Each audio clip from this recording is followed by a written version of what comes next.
for another story. I still have my crazy hair from our virtual spirit week.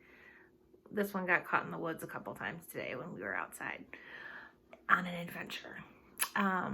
So we are almost a week and a half into quarantine.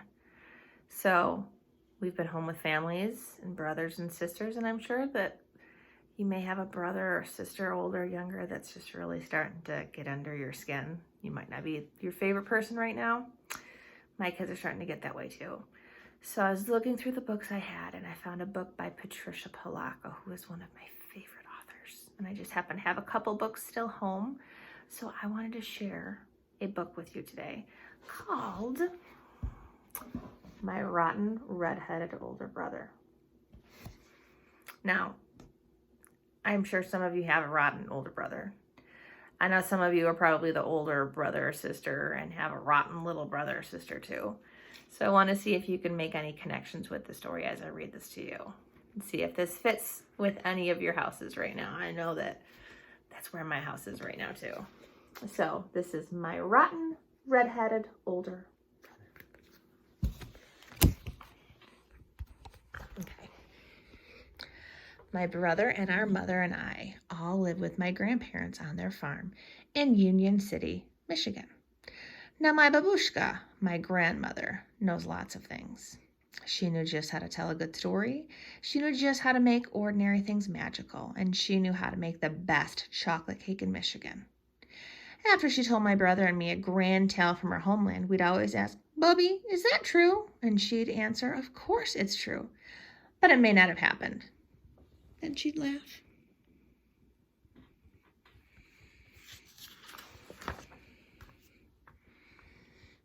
This looks like my family today, running around.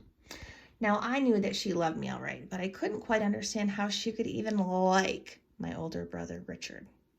He had orange hair that was like wire, and he was covered in freckles and looked like a weasel with glasses. And the one thing I knew my booby didn't seem to know was how perfectly awful my brother really was. Mind you, he was always nice whenever she was around us, but as soon as she'd leave, he would do something terrible and mean to me and laugh. Look at the goats. There were so many things that I couldn't stand about him. The worst was he was always telling me that he could do just about anything better than I. "I bet I can pick more blackberries than you," he jeered at me one day. "No, you can't." "Can, so cannot, can," he whispered. "Not," I said louder. "Can." He whispered so low that I could hardly hear him. "Not," I screamed back. Looks like they live on a farm. It looks like a lot of fun to be there. Well, we both picked berries for most of the afternoon. Well, he upped and did it. Not only picked more berries than I, he set a record that wasn't even challenged for the next 10 years. "You make me sick, Richard Barber," I yelled at him. And then he smiled that smile that only a rotten, red-headed older brother could smile. Well, I guess I would have to face it. He could run the fastest, climb the highest, throw the farthest, sit the longest, get the dirtiest, burp the loudest, burp, and spit the farthest. He had no equal, certainly not me. "And I'm 4 years older than you. Always have been and always will be," he sneered.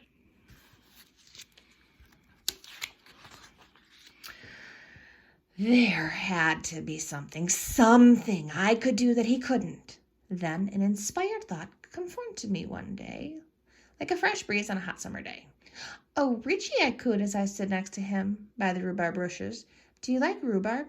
"No," he said. "It's the sourest stuff on the planet." Now I knew at long last that I had him. "I bet I can eat more of this raw rhubarb than you can without getting the puckers," I challenged. "I don't think so." "I do." "I don't," he said, narrowing his eyes. "I do," I insisted. "Don't," he hissed, looking smug. "Do," I said furiously as I grabbed the first stalk and started chewing it almost down to the leaf. So that's rhubarb right here that she's holding, and that is very, very sour. It's good if you mix it with strawberries and sugar, but whew, it's very sour. When I couldn't get one more sour bite in my mouth, he was still eating with relish. I thought you said you don't like rhubarb, I said through pursed lips. I don't like it. I love it, he announced as he popped the last stalk into his mouth. I was so mad I couldn't even feel how my belly was starting to ache. I can't stand you, Richard Barber. I double dog can't stand you, I screamed as I went into the house to be consoled by my grandmother. Yeah, and I'm 4 years older than you too, you little twerp. Always have been and always will be, he called after me. Then he laughed that rotten, red-headed older brother laugh. Oh, there's Bubby. Well, that night at dinner, I could hardly eat. Have you been eating angry apples again, child? Bubby asked, as she sliced me a huge wedge of rhubarb pie. I baked your favorite. Well, Richard gave me one of his extra rotten weasel eyes, greeny tooth grins. Ruh-roh. At bedtime, my Bubby came in and sat at the edge of my bed like she did every night. Look, a falling star, she said. We watched it streak across the sky, and then she spit twice between her fingers and gave her chest a loud slap. Why did you do that, Bubby? I asked. I was making a wish. Didn't you know that wishes on falling stars come true? At last, I knew how I was going to get back at my brother. For the longest time, I watched the dark sky until I saw a star shoot across the night. Then I spit between my 2 fingers and slapped my chest. It was done. My wish was to do something, anything better than my brother. I'd show him. The next morning, all I could think about was my wish. I was thinking about it so hard I almost didn't notice the wagons and trucks pulling in the field down the road near Four Corners. A traveling carnival, my brother shouted as he ran towards me. They're setting up right here in our field. I bet I can eat more hot dogs than you can, he teased. He was already starting it. But this time, I was going to do something so incredible that even he would have to sit up and take notice. I had a star wish. I'd show my rotten, red-headed older brother all right. Oh, and look at the carousel and the balloons. Oh, so much fun. That night, I ran straight for the merry-go-round. We must have taken 50 turns on that carousel, but then my brother got off. I stayed on and went round and around and around. I knew I could do this longer than you, I shouted to my brother, feeling proud but just a bit dizzy. Treesha, I heard my Bubby called out. Get off from that thing. It's time to go home.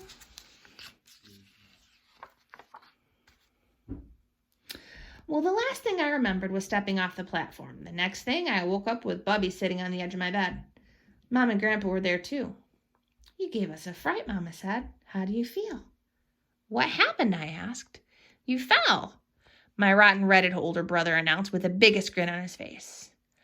I don't know what we would have done, my Bubby said softly. Your brother carried you all the way home, and then he had to run to get Dr. Lee.